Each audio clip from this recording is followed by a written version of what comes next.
Yes, there are many different versions, higher protein, lower protein, higher fat, lower fat. But I think it comes down to lowering the carbs. As soon as you start lowering or eliminating the processed carbs to start with, Sure. lowering your carbs generally, the rest don't seem to have that much impact, or the rest can be individualized.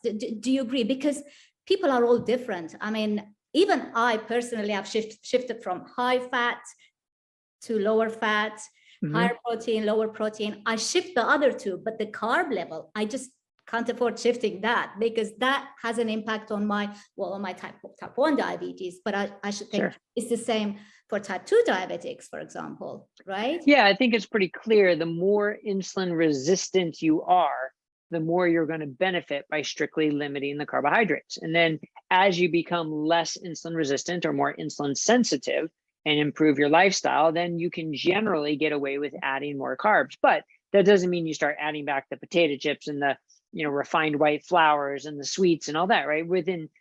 That just doesn't have any place in a healthy dietary matrix. But adding more fruit, more sweet potato, even some legumes, those types of things can have a role as your metabolic health improves, no question about it. But for those people who are most severely insulin resistant, that's where a strict low carb with higher fat is certainly beneficial. I think in the beginning, I think for a number of people, and again, there are individual variations, but a general concept is to transition into a low carb diet with high fat because it helps you with the transition.